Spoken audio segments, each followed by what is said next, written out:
Hi, everybody. Welcome to Radio 815. I am your co-host, Matt Crandall, here as always with Marcelo Inostroza. And today we are talking about the Alias Season 2 finale entitled The Telling, written and directed by our boy J.J. Abrams. This episode is the culmination of everything that has basically happened since the midway point of Season 2. Finally, we find out what's really going on with some of the Rambaldi stuff, Irina, Sloane, and then we get lots of awesome J.J. Abrams Mission Impossible style action before he did Mission Impossible, and then a crazy cliffhanger ending that blew my mind. But this episode, I think, is one of the best episodes of Alias in terms of, you know, the writing. JJ really nailed it. There's a lot of dramatic tension. A lot of secrets are revealed, but more secrets are set up. And just the way that he directed it, the action in this episode is intense and feels like a feature film style of action. Marcelo, what did you think of the season finale, The Telling? I really love this episode because, like you said, this episode really brings home sort of all the things that we've been building up throughout the season. And the thing that I really loved about this episode is that we finally get to deal with the fact that there's been a mouse in Sydney's house, and in this episode she finally gets to squash it. But I really, the thing that I loved about this episode is seeing Will on the run and seeing him confide in somebody who he thinks is his friend but isn't, is really, really heartbreaking. And I found it really intriguing that the double who plays Marcy, when she has a secret meeting with Sark, it's Sark that says, you aren't actually having feelings for Will. And it was interesting to me when I first saw this episode that he would put that in there. That line didn't, it felt like a throwaway line to me at the time, but when the quote unquote not Marcy does what she does to Will, and the way that she reacts when she does it, that line really makes a lot of sense, and you can understand why JJ put that line in there. Also, I did like the fact that JJ found it in his heart to have another scene in there with Vaughn and Sydney playing hockey. Yep. It was just fun. I mean, I'm not a big hockey fan. Obviously, you are. You're Canadian. Come on. Yeah. But that whole scene of having Vaughn there for a minute and then Vaughn has to go away or something, and then having Arena show up and basically knock Sydney on her rear end on the ice. I'm like, wait, excuse me, Sid, what do you think? You were going to smack her over? You were going to smack her over the head with a hockey stick? Come on. Right. Yeah. By the way, I find it really impressive that the actress who plays Arena can stand on the ice without falling on her butt. Yeah. Because if you do notice, she's not wearing skates, and Sydney is. Right. Which is a small little detail that I did appreciate. I did love the fact that Sydney's mother sort of leads Sydney and the team again on a merry chase looking for something, but that ends up being a diversion. So Sloane and Arena can get their hands on the mechanical heart thingy, you know, and then Jack is strapped to the table again, thinking that he's going to get tortured, but he doesn't, because Sloane still believes in their friendship, which doesn't make any sense at all, but psychopaths think that way. Yeah. And don't even get me started on Sloane. We're going to talk about that a little later. But I really appreciated the fact that for, you know, despite what Sydney says throughout the episode, you can still see that her mother really affects her and her decisions and the way that she acts and the way that she approaches her job. I just really appreciated that she's still physically uh, uh, impacted by her mother's decisions. Not not to come short here, but her mother jumps off a building, which is kind of like, oh, you're that kind of a badass, really? You're gonna jump off a building now? And the final fight between not Marcy and Sydney was so badass. I thought it was so fun and so JJ and so mission like. Yeah. I did find it interesting that when not Sydney was getting the upper hand in the fight, that she didn't kill Sydney when she had the chance.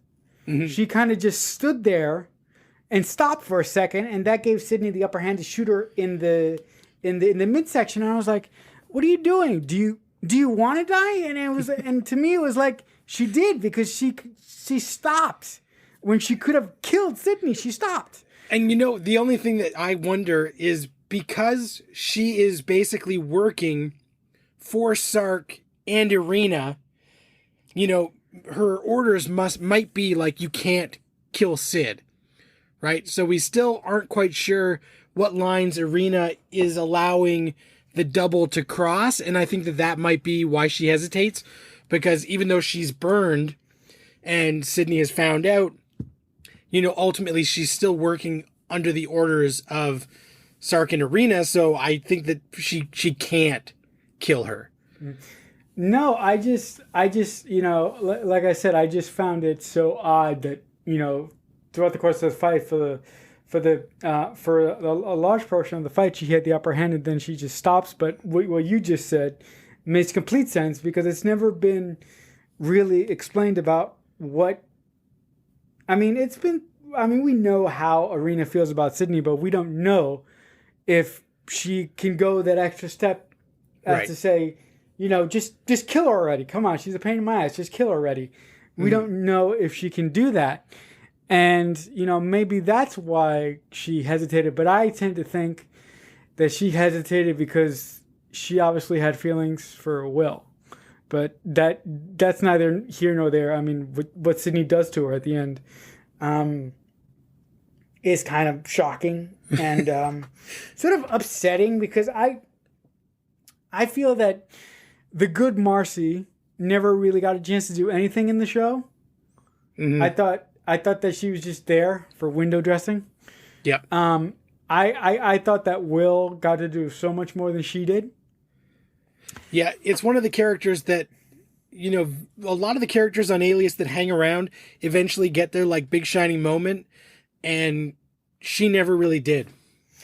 Yeah, but if you think about it, she kind of did with the whole evil Marcy. Well, with the actress did with the double and being able to play that duality, but the actual character of Sydney's friend kind of got shortchanged overall. Mm-hmm, mm-hmm. I see what you're telling me. Oh, and did you also notice that after Will got stabbed and we think he's dead, did you notice where evil Marcy said Will? She put him in the bathtub. And I found it so funny.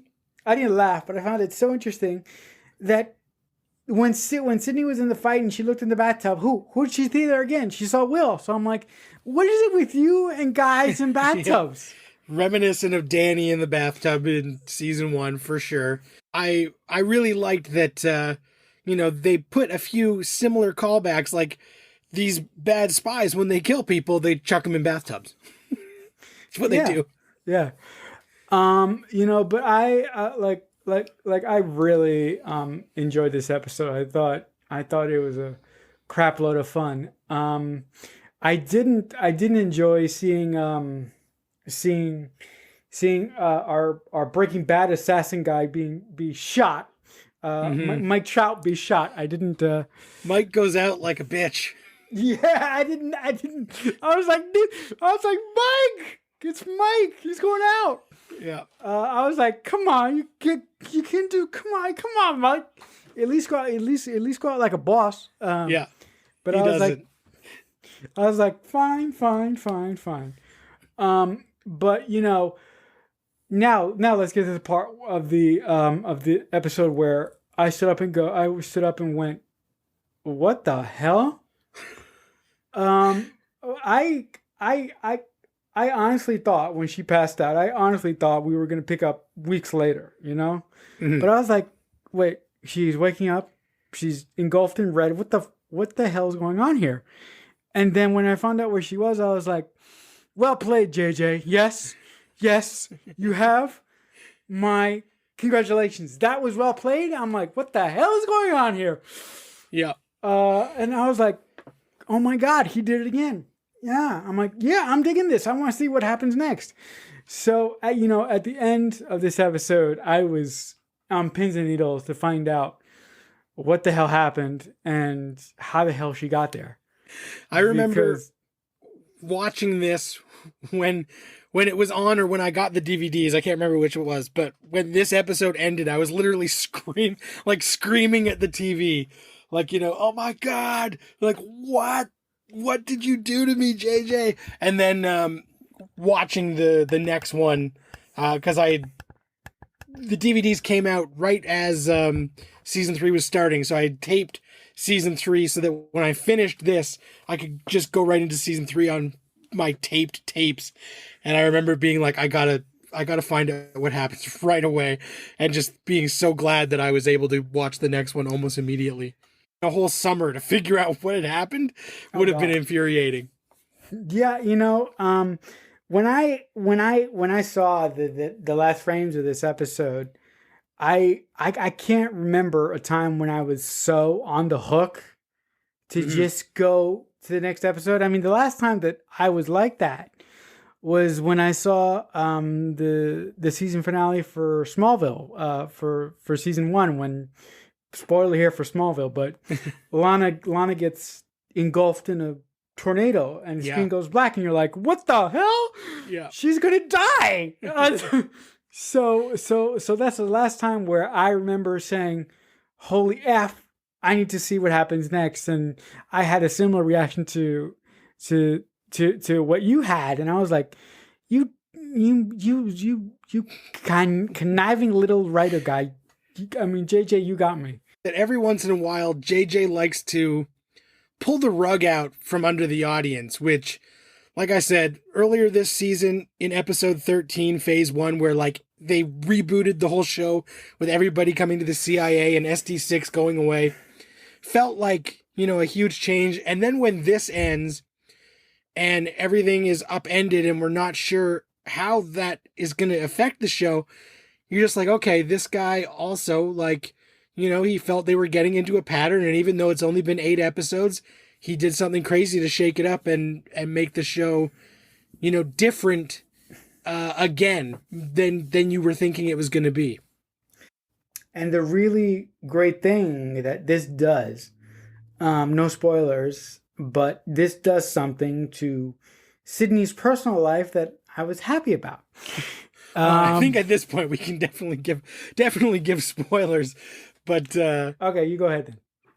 Well, I'm gonna backtrack real quick before we jump into that very end and just talk about you mentioned earlier they were hanging out at the hockey rink and we got like that downtime, and I thought that was a nice scene because it lulled us into a false sense of security, because Sid and Vaughn are playing hockey again and they're talking about how great it would be to just get away from everything and go on like a trip without having to worry about spy shit and that kind of thing.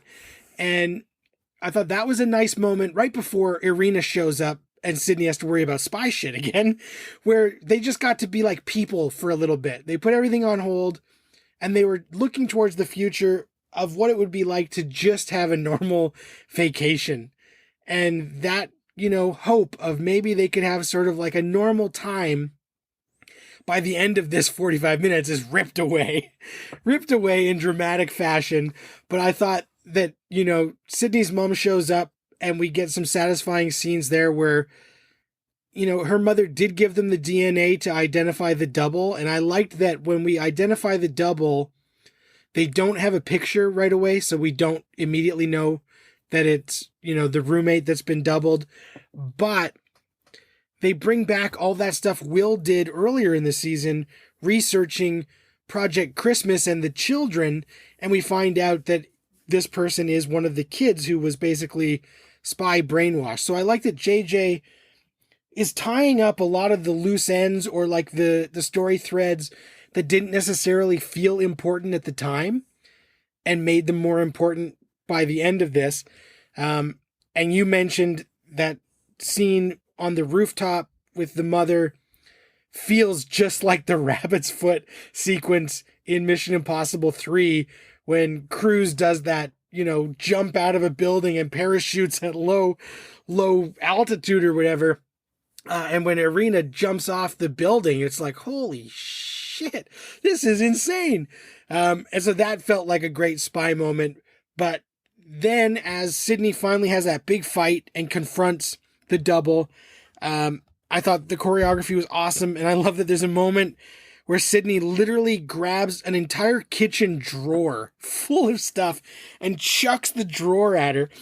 But when Sydney wakes up and she doesn't know where she is in this final moments of the season, and she's groggy, and Vaughn comes in, and we can immediately tell that something is off, because Vaughn, usually he's pretty cool under pressure, but like he's visually agitated, like he seems on edge. And as he's trying to tell her, like, you have been gone for 2 years. Jennifer Garner in that moment, one of her best performances, where we just see her face go from like, normal rolling with things to having the rug pulled out from under her. And then when she notices that Vaughn has a ring on, some heavy lifting acting happens where, her whole world is basically shattered, and we get to watch it, and it's tough to watch. But, that for her, it feels like just yesterday they were talking about going on this normal vacation, whereas for him, it was 2 years ago.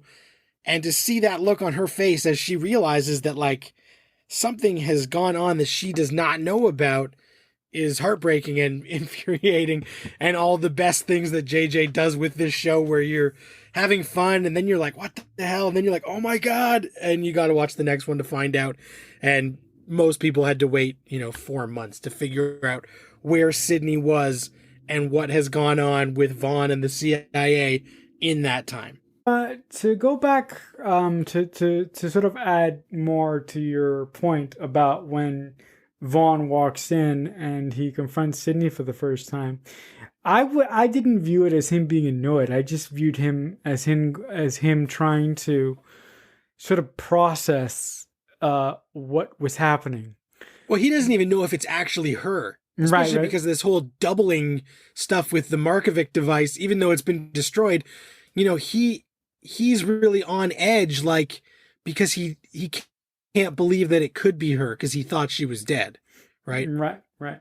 But once again, I thought that Michael Vartan. There, I finally learned his name. I finally learned his name, people. There you go. Thank you.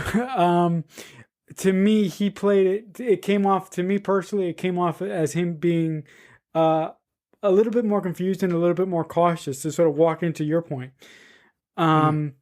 But you liked her acting. You like her acting when she was in that sort of in the hotel room. When Vaughn was sort of when he finally says it, I really. Oh, I can't say that happened. I can't say that. I'll say that. But I thought that her acting in that specific scene was just great. I mean, the look on her face, the look on the oh shit look on her face, yeah, was priceless. I really appreciate this episode, and it's up there with some of my favorite episodes of the entire series, because it has such a ending from left field. So I was like, this is great, but what's he going to do next? And what he does is just great. That leads into a whole bunch of other stuff that I want to talk about, but we're going to talk about that next time. So, this season as a whole, Matt, what were your takeaways? What'd you like? What'd you not like? What's your takeaways with the season as a whole? Overall, I really like this season, and I think that it starts strong, and then they have a few episodes where they start to get into that familiar rhythm where it's like, mission of the week, and we've got our character moments, but they started sort of falling into patterns.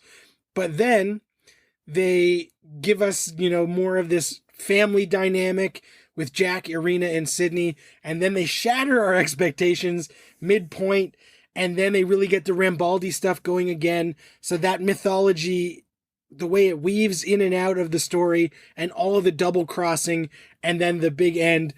I think this is one of the stronger seasons of the show. And the great episodes are amongst the best of the series because they really do weave with those good characters, but then lots of twists and turns that you don't necessarily see coming. So I really enjoy this season as a whole. I think it a ton of fun for sure. Yeah, I mean, if I were to rate this season as a whole, I really, really like it. I would give it a 9. Yeah, I think that's my rating too. It was just so much fun to watch, and that ending, right there is worth the price of admission. Right. If you ask me, guys, it just is. If you want to get in touch with me, the best spot is on Twitter at Matt Crandall. If they want to get a hold of you, what's the best spot, Marcelo? Yeah, the best spot to get a hold of me is also on Twitter. I'm on Twitter as CreekFanatic88. So if you want to come there and talk with me about anything, that's the best place to find me. And if you guys have any questions, comments about the show, hashtag Radio815 on Twitter. We will see it. We will address it on the show. Next week is Christmas, so we are going to take it off and relax and enjoy the holidays. So whether you're celebrating or whatever you're celebrating, I hope that you and your family are all safe, happy, and healthy. And until next time, thanks for listening.